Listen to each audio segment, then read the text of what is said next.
에게 능력이에요. 예. 성령 충만이 오늘 우리의 믿음의 어떤 부분으로 보면은 능력 중에 능력이 성령의 충만함이에요. 그래서 오늘 여러분들 모두가 성령의 충만함을 통하여서 여러분들 하나님을 찬양하고 하나님을 예배하고 하나님 앞에 오늘도 여러분들의 모든 것을 올려드릴 때 여러분들의 예배가 아벨의 제사처럼 기뻐 받으시는 귀한 시간이 될 줄로 믿습니다. 성도들이 좋아하는 설교가 있다고 들었습니다. 성도들이 좋아하는 설교는 복에 대한 설교, 또 형통에 대한 설교, 또 건강에 대한 설교, 또 여러분들이 돈을 잘 벌고 부자 되는 설교, 이런 설교를 하면은 교인들이 할렐루야 하고 아멘 하고 여러 가지로 좋아한다고 합니다. 그러나 반대로 기피하는 설교가 있습니다. 어떤 설교일까요? 반대 기피하는 설교는 다들 보면은 죄에 대하여 설교할 때, 그리고 회개를 설교할 때, 그리고 헌신에 대한 설교를 할 때 우리 성도들이 기피하고 좋아하지 않는다고 합니다. 저도 사실 보면은 앞에서 이렇게 설교를 해보잖아요. 앞에 좋아하는 주제로 설교를 하면은 아멘 소리가 확실히 많이 나오는 것 같아. 그런데 뒤에 주제로 말씀을 전하잖아요. 그러면은 아주 반응이 싸늘하고 냉담해요. 그것은 어느 교회 또 누구 할 것 없이 똑같은 것 같아요. 그러나 여러분, 제가 오늘 이 말씀을 준비하면서 2024년이 이제 한 달 남았습니다. 이제 지난 11월 한돌 우리가 여기까지 오면서 금년에 우리에게 하나님께서 주신 여러 가지 영적인 그 모습을 우리가 생각하면서, 그리고 여러분들이 신앙생활을 하면서 지금까지 살아온 모든 시간들을 우리가 돌아보면서 우리가 하나님 앞에 다시 한번 우리의 믿음을 점검하는 그런 차원에서 제가 여러분들이 기피하고 싫어하고 또 은혜가 별로 안 된다고 생각하는 그 주제로 이제 11월 한 달 동안 말씀을 드리려고 합니다. 괜찮겠습니까? 안 괜찮아도 어쩌겠어요. 제가 설교를 그렇게 주제 삼아서 이미 하려고 하나님께서 저에게 마음의 감동을 주셨기 때문에 제가 말씀을 그 측면으로 앞으로 11월 한 달 말씀을 드리려고 합니다.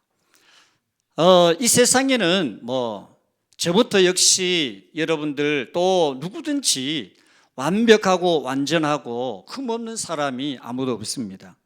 다 보면은 흠이 있고 또 결점이 있고 그리고 허물이 있습니다. 그래서 우리가 이 세상에 살아가는 모든 사람들은 우리가 아담이 지은 그 원죄도 있지만은 또 한편으로 보면은 오늘 또 많은 사람들이 죄를 지으면서 살아가고 있습니다. 그래서 우리는 하나님 앞에 언제나 뭐예요? 죄인으로 살아갈 수밖에 없는 거예요.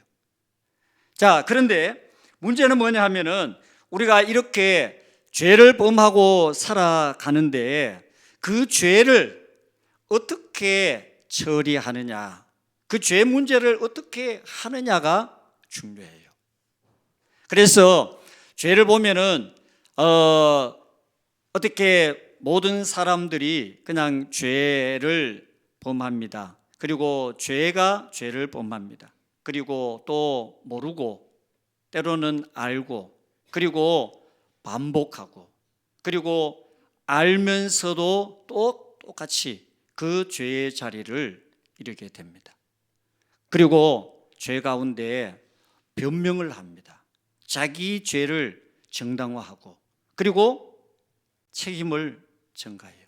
아담 하와처럼. 우리가 창세기 3장 12절에서 13절 말씀을 우리 함께 앞에 보시면서 우리 같이 한번 읽겠습니다. 시작.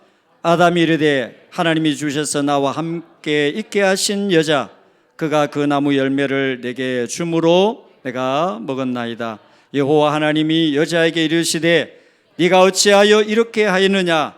여자가 이르되 뱀이 나를 깨므로 내가 먹었나이다. 아멘. 자, 지금 아담은 하와에게, 하와는 뱀에게 자기의 책임을 전가합니다. 오늘도 어떤 의미로 보면은 많은 사람들이 지은 죄에 대하여서 자기 책임이다라고 생각하는 사람은 별로 없는 것 같아요. 다 무슨 탓이다, 누구 탓이다, 여러 가지 다른 조건을 탓합니다. 그런데 여러분, 우리가 이렇게 죄를 범하면서 마치 나는 아무 상관이 없고 다른 상황 또 다른 사람 다른 조건으로 인하여서 내가 죄를 짓고 있다라고 생각을 합니다. 그런데 여러분, 사실 어떤 의미로 보면은 우리가 남을 탓할 그런 내용이 아닙니다. 왜냐하면은 하나님의 말씀을 거역한 아담 하와의 그 죄가 오늘 우리에게 고스란히 전달이 되고 유전되어서 우리는 그렇게 하고 싶지 않지만은 결국 우리도 어쩔 수 없이 그 죄를 짓게 됩니다. 그리고 그 죄의 자리에 있게 됩니다. 왜? 죄의 그 유전이, 죄의 본성이 우리 안에 자리 잡고 있기 때문에. 그래서 우리 자신도 모르게 말씀드린 것처럼 처음에는 몰라요. 그런데 나중에 이 사실이 죄라는 것을 깨닫게 돼요. 근데 깨닫면서 어떻게 합니까? 알면서도 또 죄를 짓고, 그리고 죄를 지으면서 변명을 합니다. 어쩔 수 없었다. 이렇게 해서, 그리고 또 상황이 이랬다. 그리고 또 여러 가지 형편이 이랬다 하면서 자기의 죄를 증가하고 또 변명을 합니다.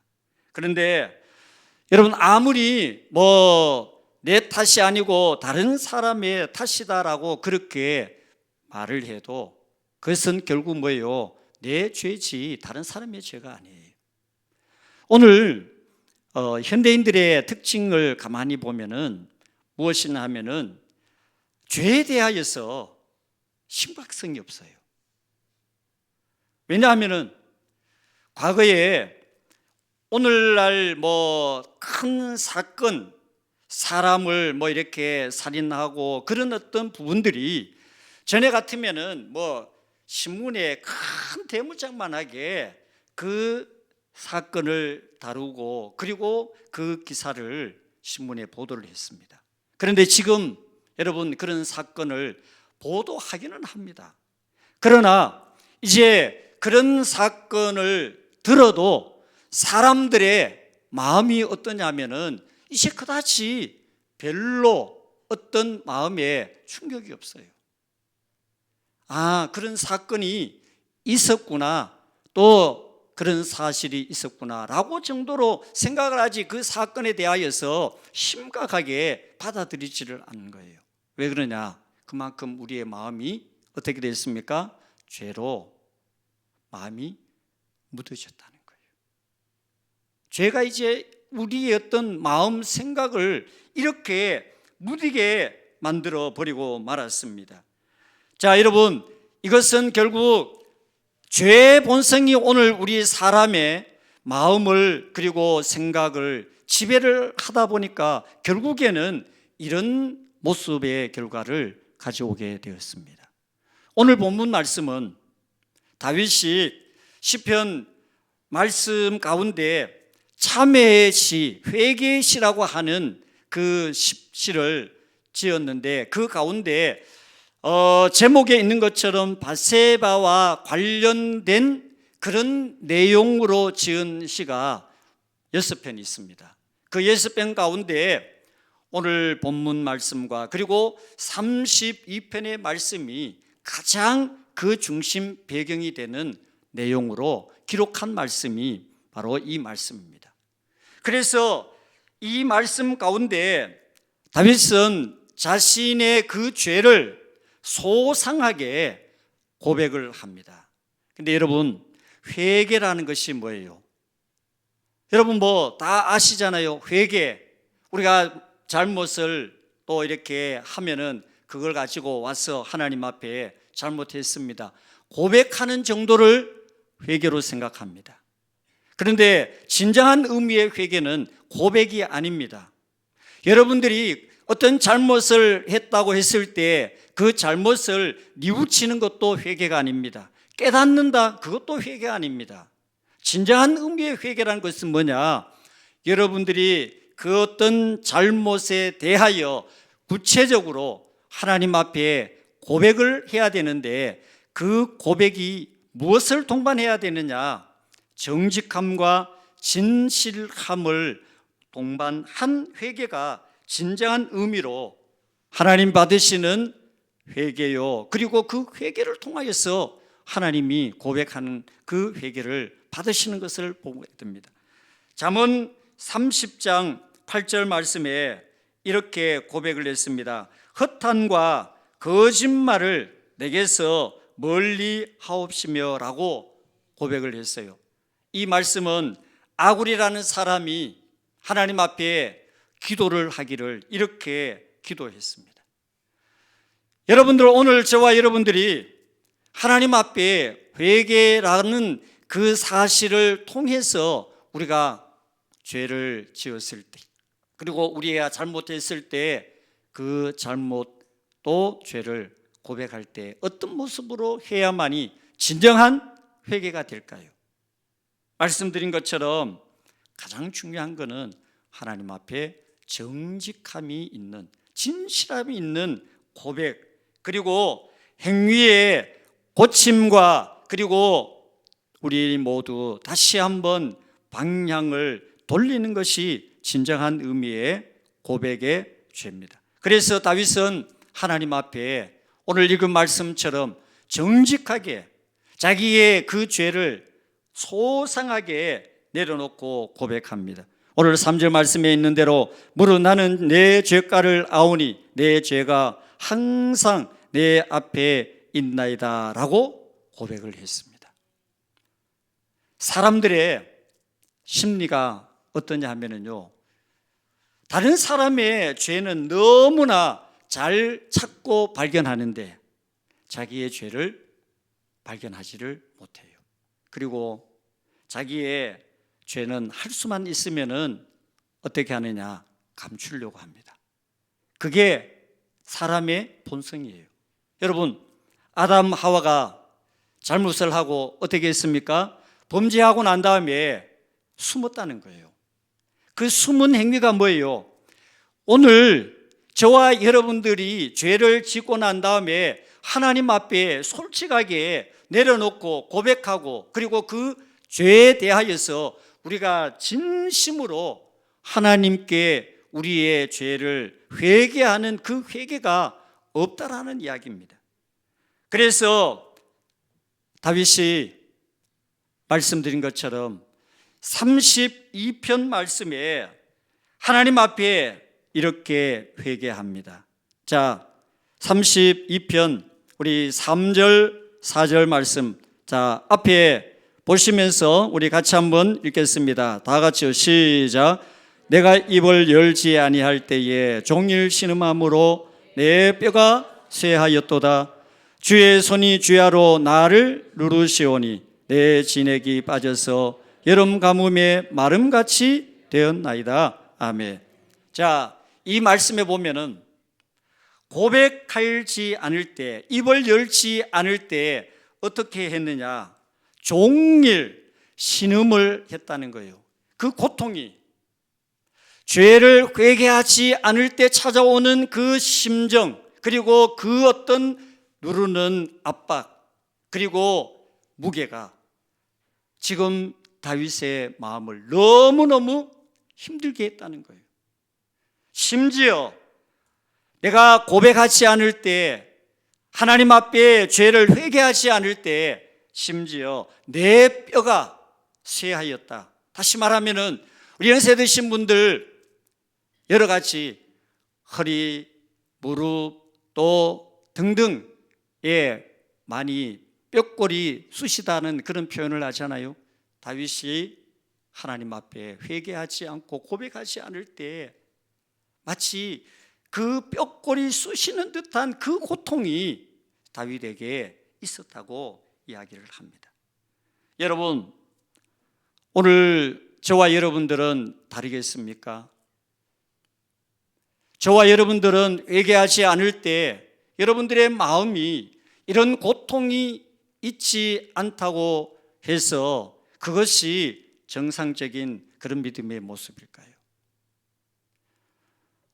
우리가 지금 많이 의학적인 그 용어가 이미 보편화되었습니다. 왜?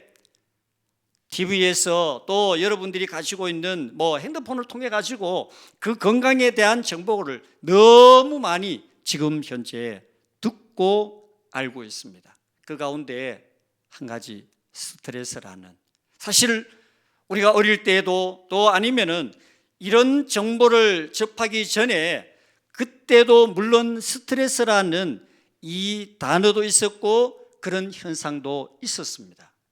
그런데 우리는 그때는 스트레스가 뭔지 몰랐습니다. 그런데 요즘은 사실요, 초등학교 다니는 우리 손주 녀석이요, 스트레스를 이야기해요. 스트레스 받는다고. 야, 내가 너무 기가 막혀가지고 그 꼬맹이가 스트레스를 이야기를 하는 거예요. 그 정도로 뭐예요? 이 스트레스가 이미 모든 사람들이 알고 있는 의학 상식이 되어버렸어요. 자, 여러분, 지금 다윗이 고백하지 않을 때, 하나님 앞에 죄를 내려놓지 않을 때 그 마음이 어떤 마음이었느냐, 그 고통이 어떤 고통이었느냐라고 할 때, 이것은 어떤 의미로 보면은 스트레스는요, 정신의학에서는 약이 없다는 거예요.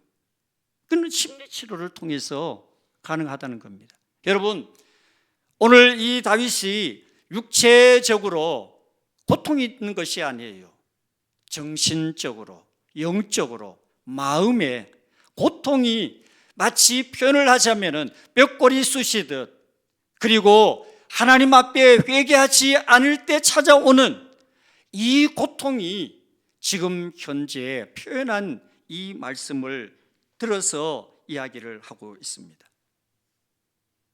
여러분, 우리가 하나님 앞에 죄를 짓고 죄를 범하고 난 다음에 마음에 고통이 없다? 여러분, 그것이 은혜일까요? 우리가 하나님 앞에 범죄했는데 마음에 아무런 자극이 없다, 그것은 절대로 하나님의 은혜가 아닙니다. 오히려 반대입니다. 왜냐? 여러분, 우리가요, 마치 바람이 불면은 분명히 바람은 보이지 않아요. 그런데 그 바람이 지나가게 되면은 보이지 않는 그 바람이 오늘 우리의 옷깃을 스치고 피부를 스쳐서 바람이 부는 그 현상을 느끼는 것처럼, 오늘 저와 여러분들이 성령이 임하고 성령의 기름 부음 있고 성령이 충만하고 성령의 임재가 여러분들 가운데 함께하게 되면은 우리는 조그마한 하나님의 말씀을 어겨도 내 마음에 지금 다윗이 고백한 것처럼 정말 어떻게 보면은 내 마음이 정말 신음소리를 내는 그 뼈골이 쑤시는 듯한 아픔을 느끼는 것이, 이것이 지극히 정상이고 또 하나님께서 저와 여러분들에게 주시는 은혜가 아닐 수가 없습니다.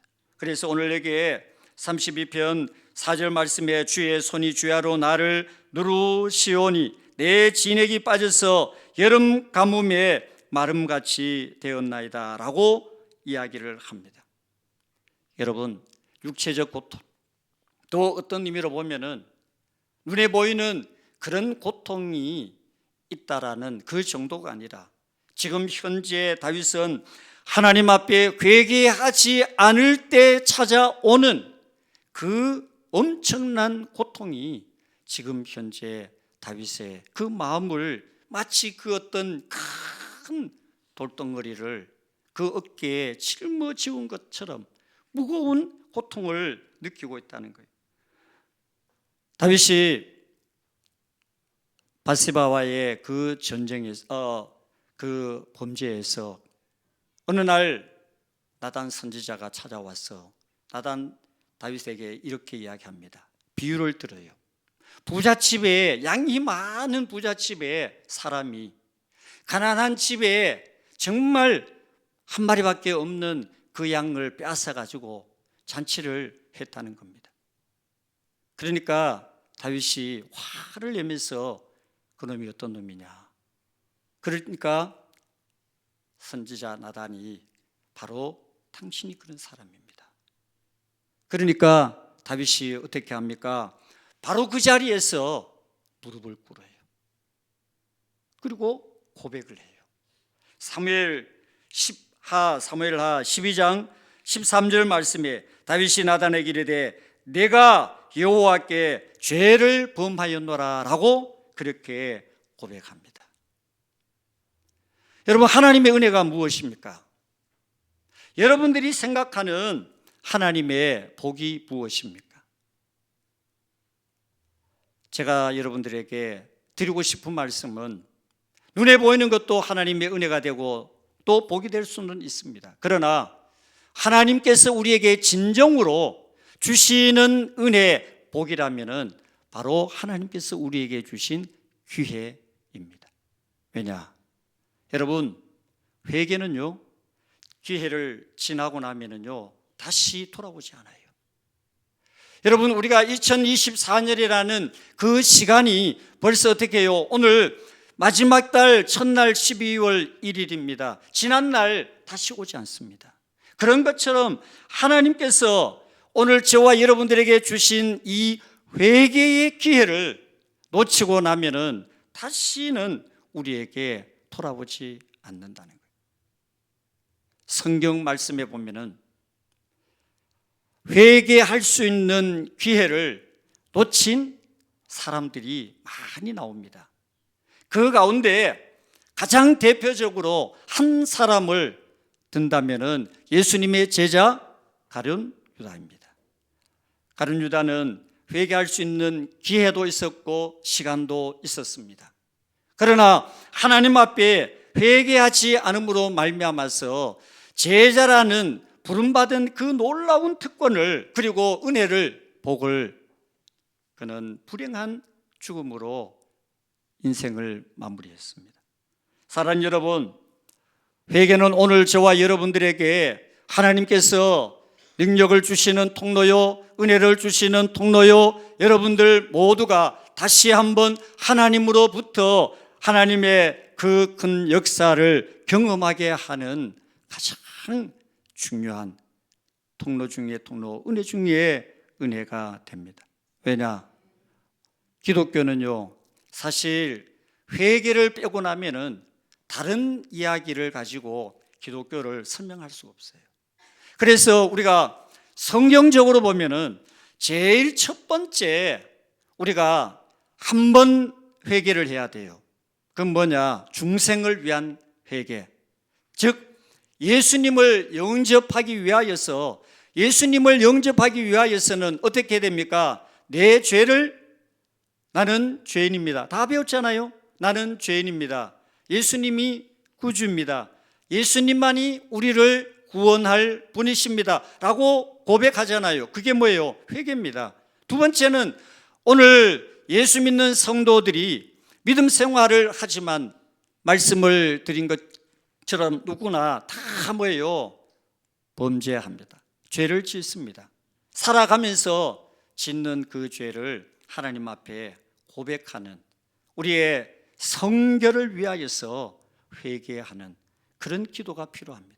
그래서 우리가 하나님 앞에 이렇게 위하여서 기도할 때 하나님의 놀라운 성령께서 임하시는 역사를 우리 기독교, 한국교회 기독교 역사에 있습니다. 우리가 잘 알고 있는 1907년도 장대인 교회에서 일어난 그 놀라운 성령의 역사가 사실은 1903년 미국 선교사 하디 선교사가 이제 원산에서 목회를 했습니다. 그런데 1903년 8월에 그 선교사들, 여자 선교사 3명, 남자 선교사 2명이 이제 모여가지고 성경 공부를 하는데, 그때 사실 이 하디 선교사는 자기가 선교적인 어떤 그런 열매나 현실적으로 자기가 낙심해가지고 하나님 앞에 힘이 없는 그런 가운데 억지로 그의 공부에 참여를 했습니다. 그런데 마지막 날 그가 성령을 받게 되는 거예요. 성령을 받는 이유는 뭐냐? 자기의 죄를 고백을 해요. 자기 죄를 고백을 하다가 성령을 받게 되는 거예요.